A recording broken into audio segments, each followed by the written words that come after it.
Lowe's knows July 4th savings are worth celebrating. Right now, get up to 40% off select major appliances and get an additional 10% off 2 or more select major appliances. Plus, get 3 Scott's Naturescapes 1.5 cubic foot mulch bags for just $10. These deals are coming in hot. Lowe's, we help, you save.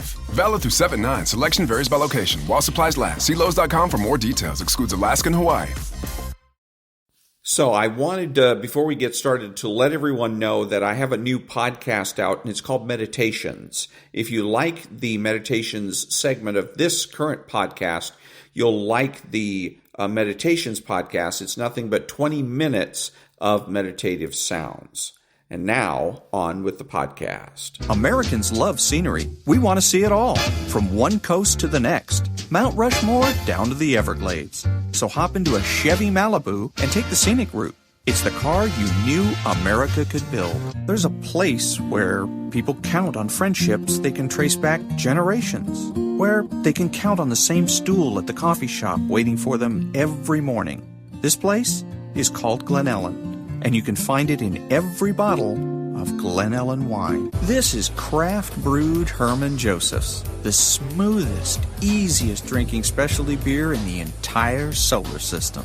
And I believe you'll find drinkable in the dictionary right after don't order a beer you can't drink. Zoingo! Boingo! The freestyle pogo with more boing, more bounce. Bounce further, bounce higher with Zoingo Boingo. To see what makes Arrowhead Mountain Spring water different from those other waters, you have to go back to the source. And with Arrowhead, that means going back a little farther and longer than most. Between security challenged and security strengthened, there's one important word: how. And it is the how that makes all the difference to our nation and our world. Lockheed Martin. We never forget who we're working for. What makes Kraft Singles so good? 2 out of every 3 kids don't get the recommended amount of calcium. But with Kraft Singles, they get a good source of calcium and the taste they love. Kraft Singles. Magic every single time. Throw boring overboard with a new real meal from Long John Silver's. A meal worthy of a plate, just $4.99. Only at Long John Silver's. We may not all be geniuses, but we can all do something smart. Introducing the Hyundai 199 Sonata Lease. It's a smart deal on a really smart car.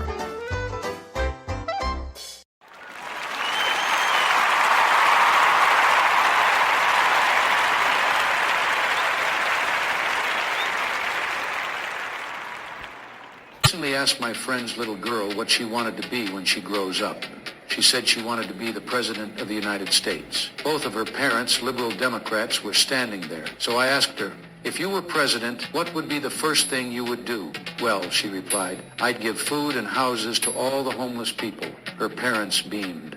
Wow, what a worthy goal, I told her. But you don't have to wait until you're president to do that. You see, you can come over to my house right now, and you can mow the lawn, pull weeds, and sweep my driveway, and I'll pay you $50. Then I'll take you over to the grocery store where that homeless guy hangs out, and you can give him the $50 to use toward food and a new house. She thought that over for a few seconds, then she looked me straight in the eye and asked, why doesn't the homeless guy come over and do the work, and you can just pay him the $50? I said, welcome to the Republican Party. Good morning. It's Wednesday, Apollo Wednesday, July the 9th, and this is The True Conservative. Welcome to all the butchers, bakers, and candlestick makers out there. I'm Ron, your host, and the only true conservative in the United States today. So today, after the Serenity Prayer and the patriotic song of the day, we will have the headlines, patriotic shorts, motivation, Bishop Barron, Ayn Rand, and Apollo. All that and more when I get back.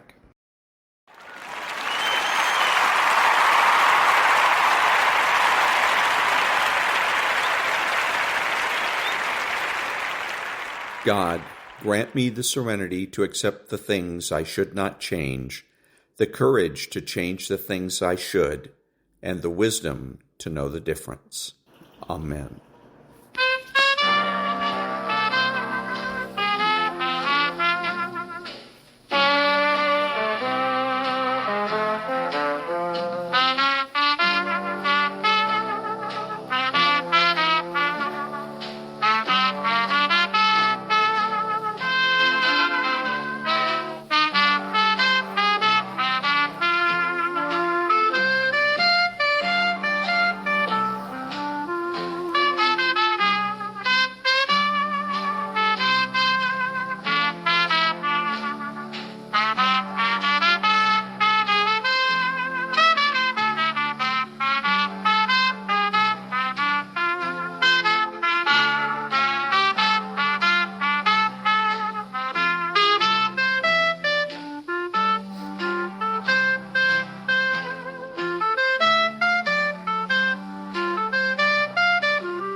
Thank you. And now the headlines for Wednesday, July the 9th.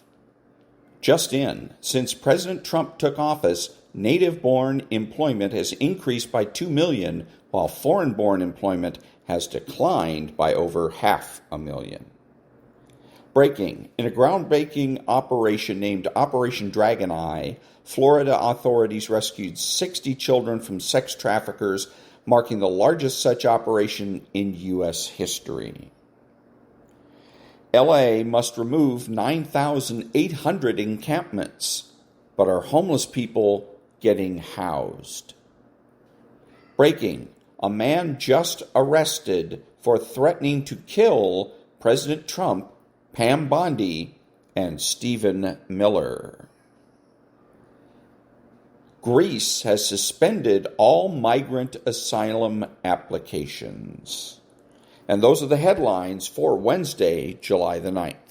Back in a minute.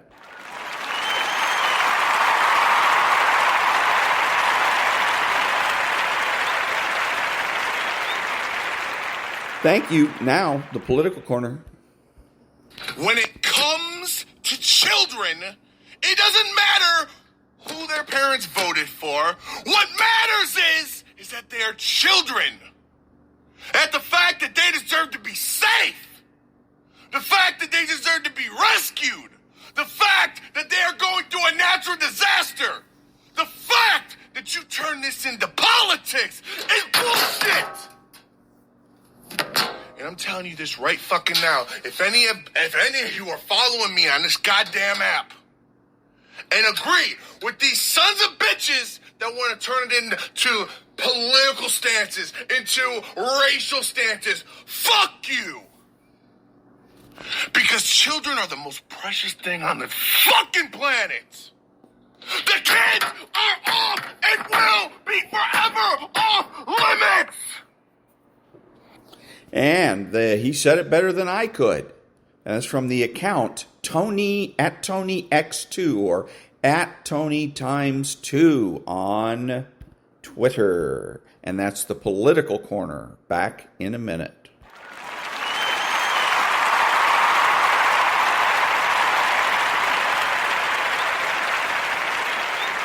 Thank you. Now the Patriotic Shorts. This pilot was told that 6 F-35s were flying past him, and his reaction was priceless. Blue Street 5509, flight heading 200. Heading 200, Blue Street 5509. Blue Street 5509, traffic 12 o'clock, opposite direction, 10 miles. A F-35 at 4,000 feet northbound. All right, negative contact, Blue Street 5509. Tabor 31, flight heading 030. Blue Street 5509er, just heads up that traffic passing below you, flight of 6 F-35s, all at 4,000. 5509, traffic's in sight, too close for missile, switch to gun. Hey, that might be the funniest thing I've ever heard in my entire life, man. And that was the Patriotic Short. Back in a minute.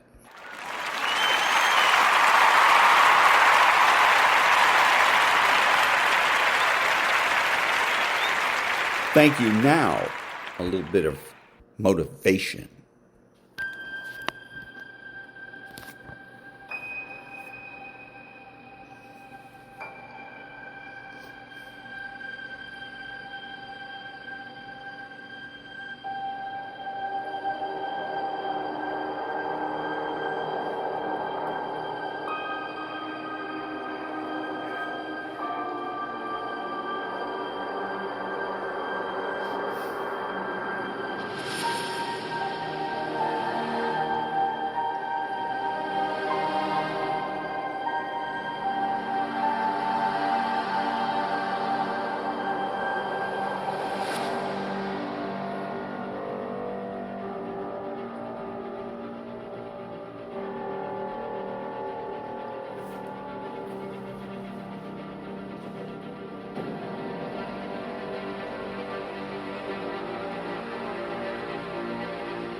And that was a little bit of motivation. Back in a minute.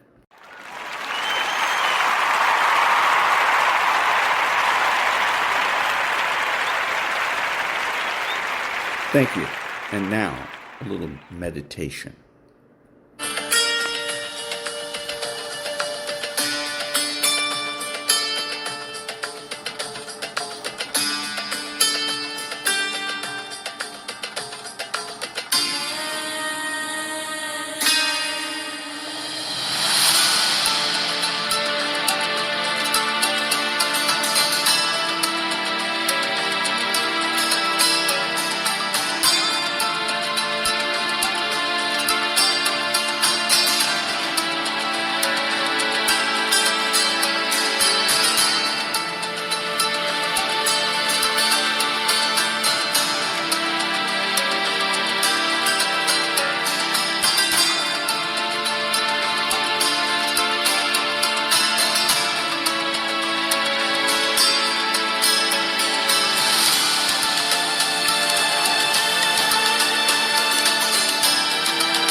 And that was a little bit of meditation.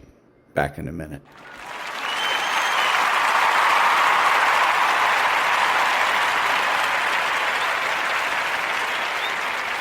Thank you. And now the Daily Stoic. Reverence and justice. Leave the past behind.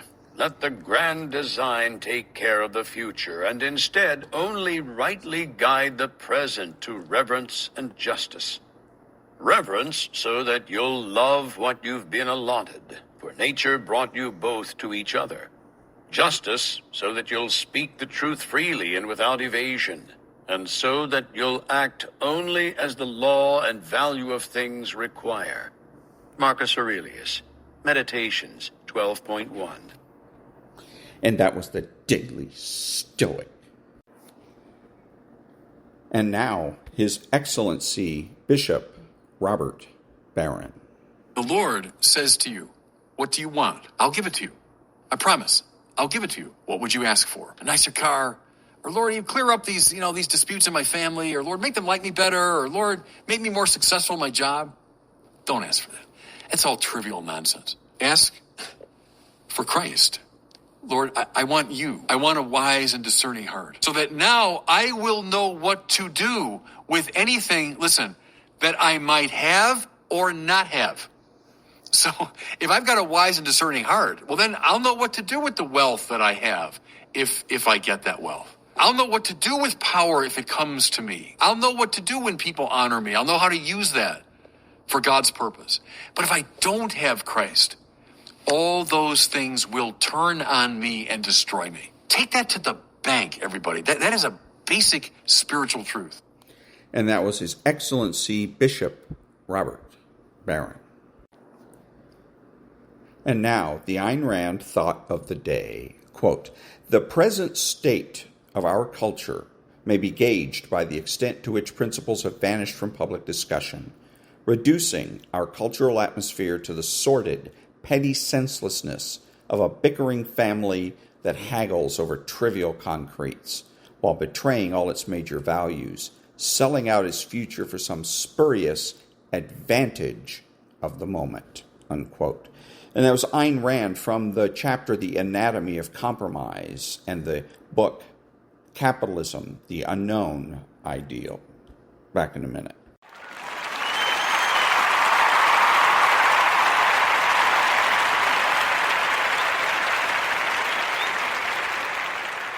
Thank you. Now, psychopathy. Hey, Jim, so what is Machiavellianism? Machiavellianism, first of all, it's a very difficult word to say. What it means is that it's a series of attitudes and behaviors, really like a personality trait, similar to narcissism in some ways, but Machiavellianism is a person who really has no moral code, who is cold, cunning, deceitful, manipulative, and is willing to do anything to get what they want. They're generally people that seek power and financial reward, not necessarily fame.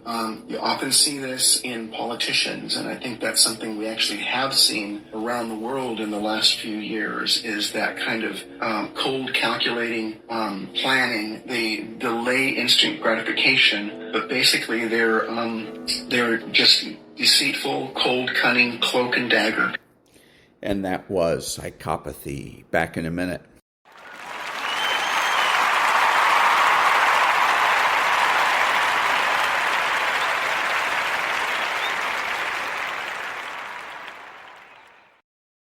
Thank you. And now, David Assman, substituting for Stuart Varney. Everyone, I'm David Asman in for Stuart Varney. Well, overnight, President Trump teasing major trade announcements, writing on Truth Social that he's going to be releasing letters on a minimum of 7 countries having to do with trade this morning, with an additional number on unspecified countries being released in the afternoon. The president also said he's going to be imposing a 50% tariff on copper imports, and he said that tariffs on pharmaceuticals will come, quote, very soon, with rates as high as 200%. Well, here's where the markets are this morning, higher across the board. I wouldn't call it a rally, but it is a pretty positive pre-market board this morning, with the Dow up 145, S&P up 14, and NASDAQ up about 37. On the show today, a major win for Donald Trump. The Supreme Court lifting the order blocking the administration's mass federal layoffs, but wait till you hear the dissent from Justice Jackson. And the FBI launching criminal investigations into former CIA Director John Brennan and former FBI Director James Comey. Sources say this is tied to potential misconduct in the Trump-Russia probe going way back to Trump's first term. Just weeks ago, by the way, President Trump said he wanted to protect farm and hotel workers from deportations. Well, Agricultural Secretary Brooke Rollins now says there will be no amnesty for farm workers. She's on the show to explain Trump's apparent change of heart. And after 117 years, an end to an era in Los Angeles, the city's oldest restaurant, Cole's French Dip, the first people to recommend dipping your bread, can't take the crime and mismanagement of L.A. anymore, and it's moving out.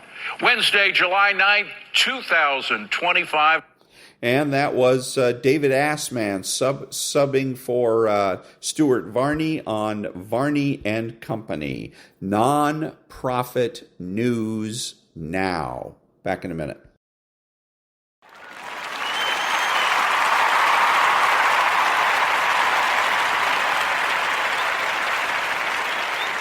Thank you. And now, what does the phrase, if you're explaining you're losing, mean in debates? This was said by Ronald Reagan, speaking of political campaigns. From the perspective of your audience, if you have to explain yourself, you come off looking desperate to convince. As a consequence, you lose the high ground. From a more philosophical perspective, when you have a clear conscience and strong conviction towards the positions you take, your values, truth, and direction, you don't need the opinions or consent of others. As a consequence, you don't need to explain yourself.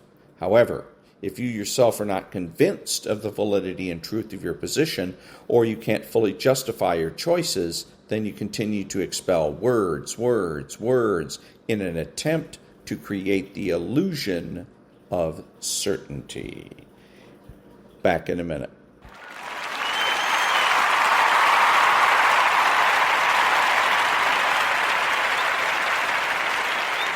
Thank you. And now from Maria Bartiromo's Wall Street.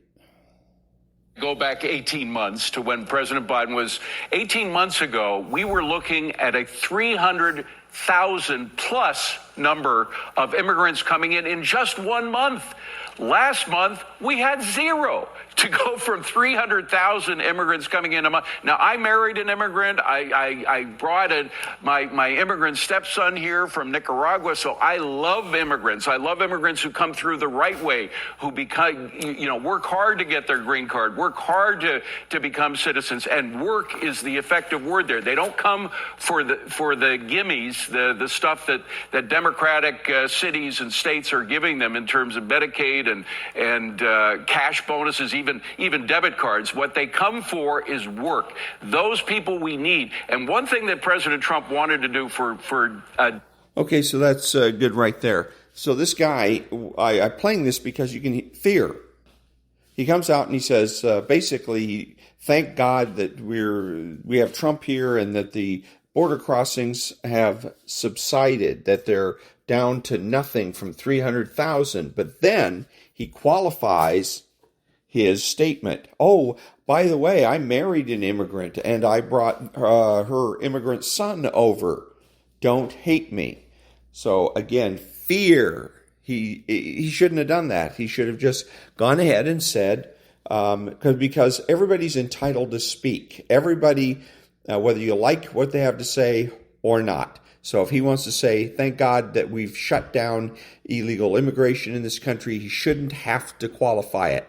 And the fact of the matter is, he doesn't have to qualify it. This was what Ayn Rand was talking about, the pall of fear without being sure what it is you're afraid of. Because again, with him, why does he feel the need to qualify it? What exactly is he afraid of? And he needs to face that and communicate definitively. He needs to confidently. That's the word I'm really looking for here.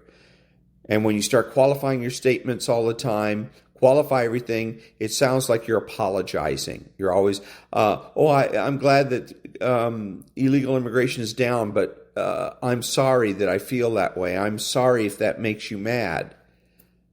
Skip the apologies. Why? Why apologize?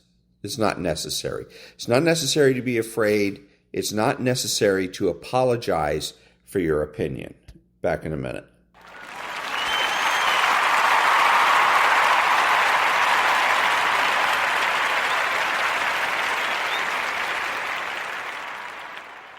Thank you. And now from a book that's called Good Inside. What's the opposite of understanding? For this argument's sake, it's convincing. Convincing is the attempt to prove a singular reality, to prove that only one thing is true. Convincing is an attempt to be right, and as a result make the other person wrong. It rests on the assumption that there's only one correct viewpoint. And then my question is this supposed to be convincing? Further, convincing has one goal in mind, being right. And here's the unfortunate consequence of being right. The other person feels unseen and unheard, at which point most people become infuriated and combative because it feels as if the other person does not accept your realness or worth. Feeling unseen and unheard makes connection impossible. Understanding two things are true and convincing one thing is true are diametrically opposed ways of approaching other people, so a powerful first step in any interaction is to notice which mode you're in. When you're in one thing is true mode, you're judgmental of and reactive to someone else's experience because it feels like an assault on your own truth. As a result, you will seek to prove your own point of view, which in turn makes the other person defensive because they need to uphold the realness of their experience. In one thing is true mode, exchanges escalate quickly. Each person thinks they're arguing about the content of the conversation when in fact they're trying to defend that they are a real, worthy person with a real, truthful experience. And again, is this convincing? Back in a minute.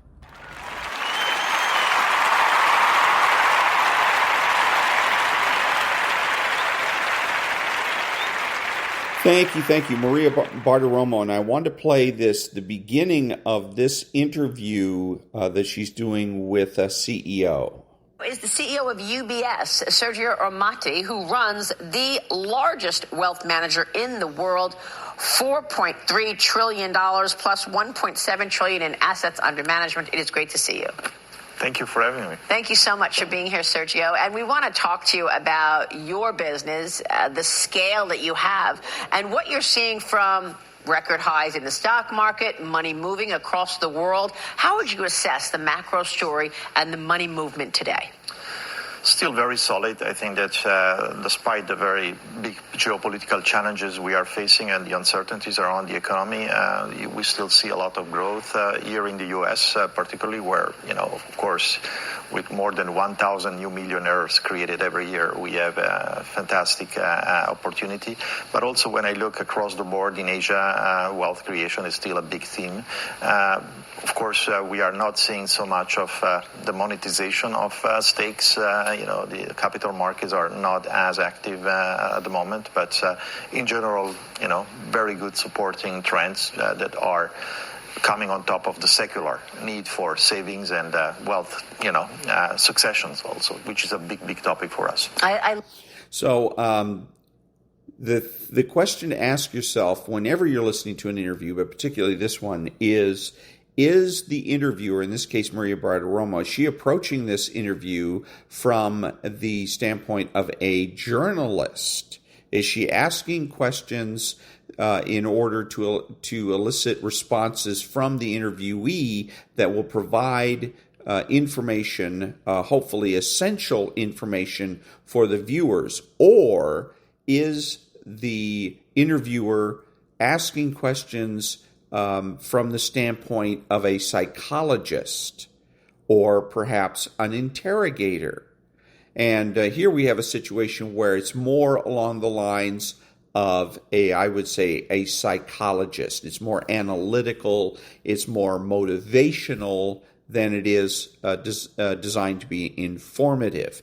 And again, you'll notice the first thing that she does to prep for the interview is make a statement that he's the CEO of the largest wealth building, blah, blah, blah, at $4.3 trillion, blah, blah, blah. And he lets that slide. He should always consider challenging the opening statement of any interviewer. Anybody that's being interviewed should consider that. He just goes along with the program. And again, that can be used against him later on in this so-called interview, if he wants to be able to have some, say-so, control over the conversation. He needs to challenge the opening statement. Otherwise, if you let it slide, you're conceding the point. And once you've done that, you're stuck with it. Okay? So he could, when she says, you're the biggest this, he can just say, make an arbitrary claim and say, no, it's not the biggest. No, it's not $4.3 trillion. Force her to reveal her sources. Then maybe she's going to come back and say, well, this is according to so-and-so, and say, well, they've got it wrong. And now we start out she's going to have to now conduct the interview from a position of ignorance, the way she should, instead of what she's doing when she says, this guy is so-and-so, and he's all about $4.3 trillion in investments. She's starting now from a position of knowledge, or at least claimed knowledge, and she's going to try to lead him to confirm things that she already thinks she knows, or at least suspects. And again, this might be good for her, self-aggrandizement. It might be good for her in terms of a sense of power and control. But how is it good for us, the listeners and viewers? And I would suggest it isn't. Back in a minute.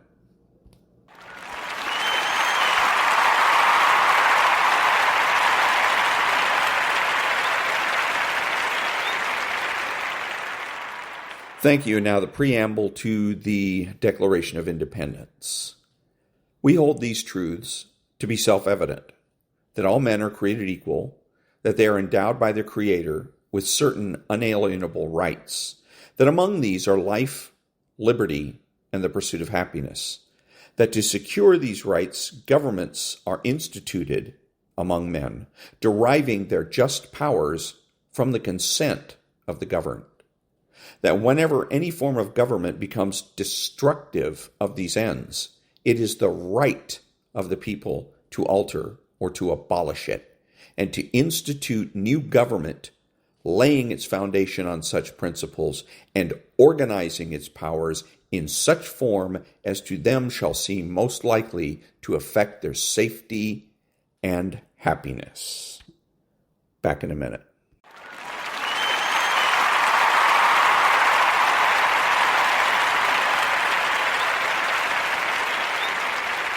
Thank you. Now, Jeffrey Mead. As July 4th approaches, I keep asking myself, what are we supposed to be celebrating? Should I be celebrating this country's inhumane treatment of undocumented immigrants? Or should I be celebrating this new detention center called Alligator Alcatraz in Florida? Or should I be celebrating the loss of Medicaid and food stamps for American citizens who need it the most? Or should I celebrate the fact that Jim Crow ended only 60 years ago and we're still seeing the implications of the way that black people are treated in this country to this day? Better yet, should I be celebrating the fact that black and brown people are still being shot down by these power-hungry police officers for doing absolutely nothing? All right, so over the past decade, there have been around 15 unarmed black men who were shot by the cops. This is like on average, 1-5. Now, over that same time period, I want you to guess how many black Americans were unalived by other black Americans on average per year. Black-on-black homicides in that same time period, the midpoint was about 9,500 per year. So 9,500 black Americans are being killed by other black Americans each year. And 15 unarmed black Americans are being killed by the police each year. And her focus is, those police are just gunning people down. Black on black homicides exceed unarmed police killings of black Americans by a multiple of 633 times, or over 63,000% more. Like, are we seeing how goofy this sounds? How goofy this looks? It just seems like let's just find a way to find negative things and hate on America, because that's the cute and cool thing to do. Goofy behavior. There are a multitude of reasons why we should be celebrating on the 4th of July. And here's the problem with many people on the left. They compare America to this perfectionist, idealistic utopia instead of reality.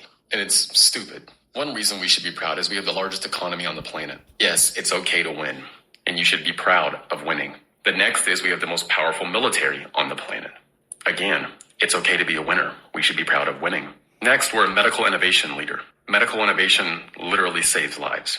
From cancer treatments to polio vaccines, from heart transplants and cardiac bypass surgeries, which fight the number one cause of death, which is heart disease, from vaccines to life-saving machines, quite literally, American medical innovation has quite literally changed the trajectory of global health. Now let's go back, not to mention some of the strongest free speech protections in the entire world. This video is a perfect example. You're sitting here talking crap about the country that's given you all the opportunities that you currently have, and you can do it without worrying about being arrested or put in jail. Not everyone around the world has that same luxury. Obviously, the Second Amendment, the right to bear arms and actually be able to defend yourself, not every country has that right. We're the largest humanitarian global donor. We give more foreign aid than any other country.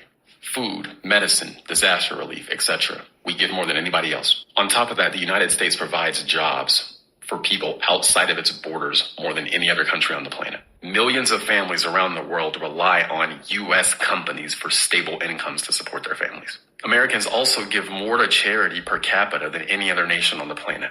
It's not something to be proud of. The United States is also the number one country sending remittances abroad, meaning people are working here and sending money back home to support their families, covering everyday expenses, education, housing. Or you could be proud of the fact that that day was the starting point, the foundation for what has built the modern United States. It was the building blocks for the institutions that have created the stability for us to build and live the lives we currently live. Without that institutional stability, we're not living the same type of lives. And most people take that for granted. It is one of the most underrated parts of America. You cannot have that level of economic growth, development, and innovation if people don't trust the institutions to hold. On top of that, we can also think about the progress that America has made. America went from black people being slaves to quite literally the president. That is progress. I don't care how you try to spin it. It's progress. It's very clear when many people try to come out here and ask, well, what's there to be proud about America, is they're purposely ignoring all the positives. Or they're surrounded by people who only push negative information to them, and they're being spoon-fed negative information. There are a million things to be proud of America about. You just have to have some common sense, some perspective, basic understandings of global history, and appreciation. If you have those things, it's very easy to be proud of America. And that was the Jeffrey Mead. I couldn't have said it better myself. He's on Instagram. And the key to what made this and all of his posts effective is the fact that he does not respond to the individual on their platform, on their account. He responds to them on his platform, on his account. That's the best way to do it. And again, the Jeffrey Mead on Instagram. Back in a minute.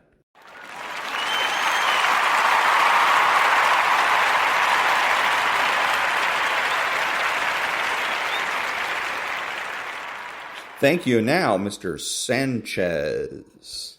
Quiero decirle a los ciudadanos y a sus señorías que no voy a tirar la toalla y que vamos a continuar. Y voy a continuar por tres razones.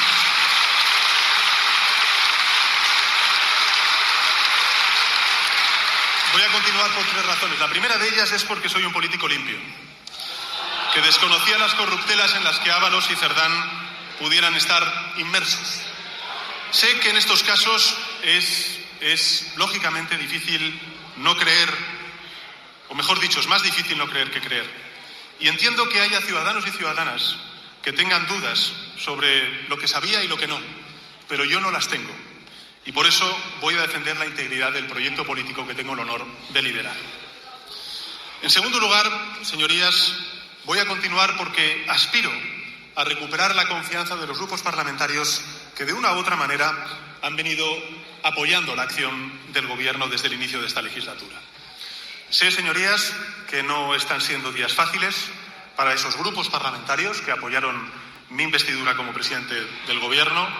Sé que están bajo mucha presión, pero quiero decirles a todos y cada uno de ellos que voy a estar a la altura, que voy a satisfacer sus expectativas de regeneración y de lucha contra la corrupción y que voy a cumplir con los compromisos que tengo con ellos. De hecho,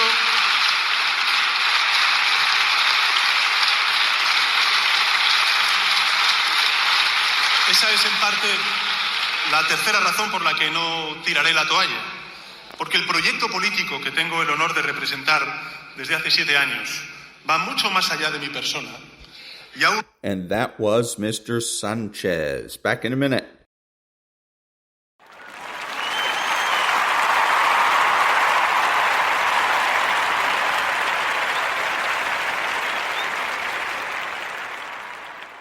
Thank you. And now, Apollo. Book 3. Flying.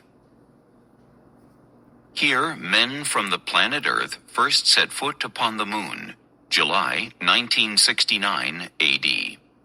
We came in peace for all mankind. Inscription on a plaque attached to the leg of the lunar module Eagle. Chapter 18. We're going to put a guy in that thing and light it.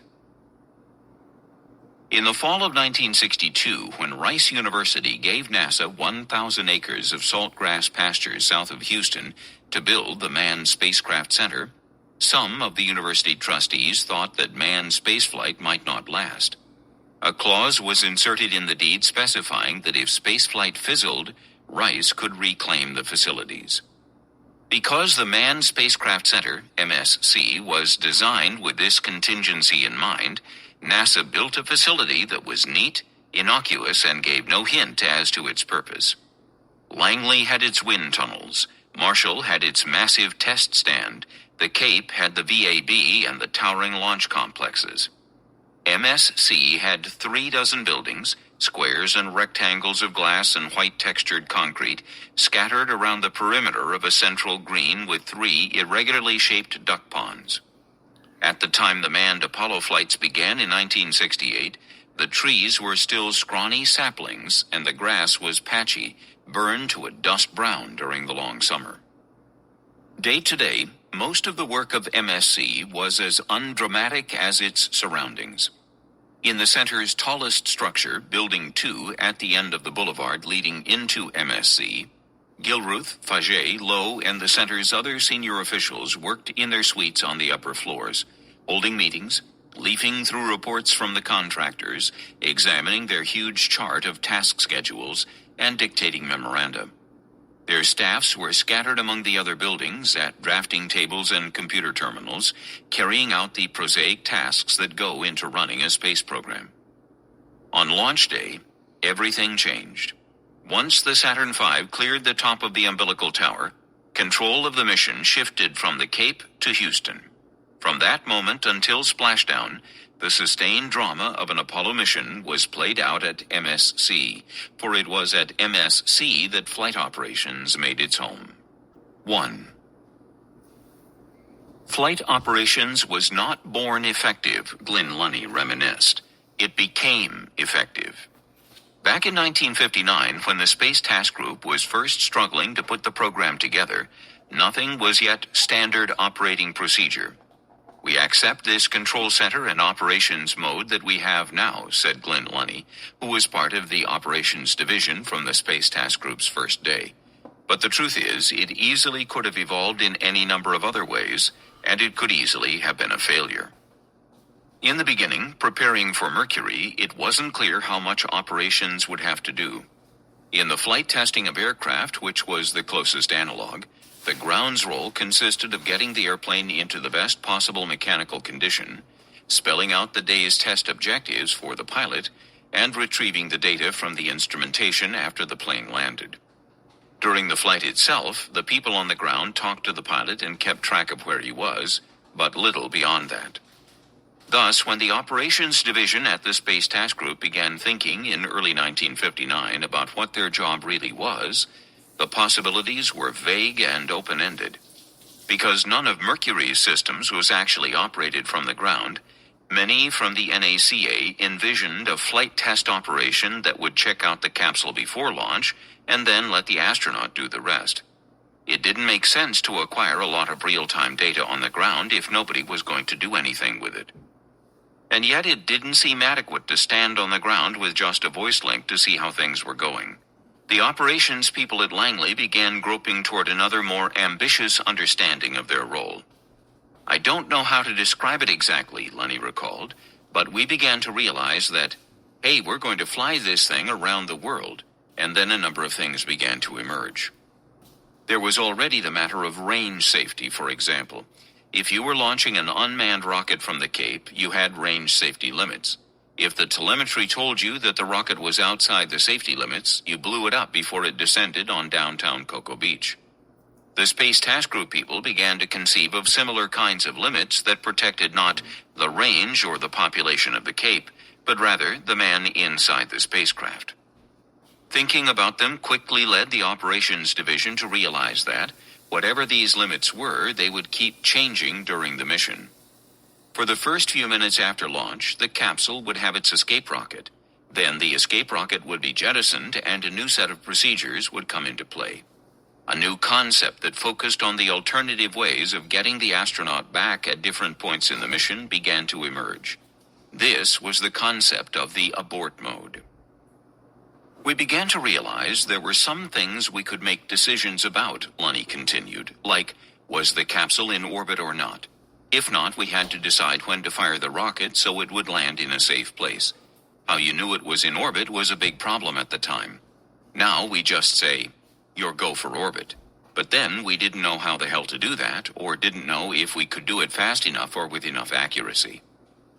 However they finally did it, they would have to have people on the ground processing the information, and so emerged the concept of a room on the ground with not just a man talking to the astronaut, but many people analyzing tracking data and telemetry data on the status of the launch vehicle and the spacecraft. The name they eventually gave to this place was the Control Center. To get real-time tracking data, flight operations had to have tracking stations. At first, the idea around Langley was to rent some truck-mounted radar sets from the Air Force and take them to sites around the world. But they began to realize that it wasn't good enough to have isolated radar sets. The people back at the control center needed a network of linked stations capable of receiving, processing, and reacting to a variety of voice, radar, and telemetry data. These people in the control center and at the remote sites were named flight controllers. Because many different kinds of data would be coming in, flight controllers would have to specialize. One man would keep track of the launch trajectory. One would calculate the retrofire time. Another would monitor the performance of the astronauts' life support systems. Thus, the specific positions in the control center began to take shape. The flight controllers would have to learn to use this information quickly and harmoniously. To be trained, they needed some way to practice. Since they couldn't practice with real rockets, they would need a good make-believe alternative. Pilots had flight simulators. The astronauts were getting a capsule simulator. Why not have something like that for the team on the ground? So began simulations for the flight controllers. It was a process of constant invention. Countdowns, for example. The rocket people had countdowns for checking out pumps and valves and pressures. But in 1959, no one had ever written a countdown for a spacecraft. Tech Roberts, the Welshman who was part of the Avro contingent, recalled sitting down with Chris Kraft, then the assistant director of the operations division, for plans and arrangements, and in 3 weeks creating the first countdown that had ever been written for the control center. They looked at how the launch people handled the launch vehicle count and applied the same philosophy to their newly emerging concept of a control center, relying mostly on a good imagination, in Roberts's words, and making it up as they went along. By the middle of 1959, as the Space Task Group struggled to launch Big Joe, train the astronauts, and decide how the flights were to be conducted, it became increasingly obvious that Operations was different from the kind of thing the Langley people were used to. Operations wasn't a matter of good design and engineering in the Langley tradition. It wasn't even a matter of good management.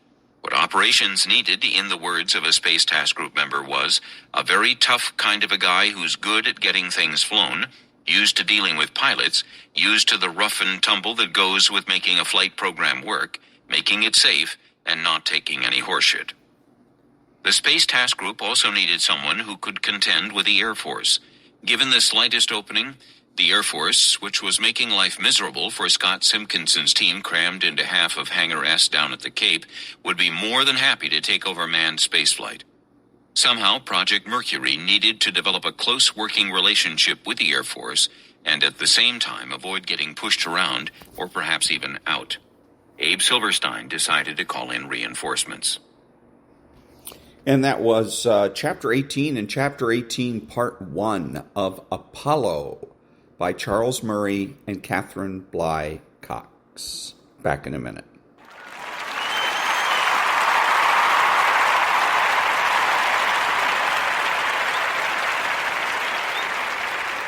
Thank you. This is Ron, your host and the only true conservative in the United States. Today, bidding adios to all the butchers, bakers, and candlestick makers out there and reminding you that atheism doesn't exist.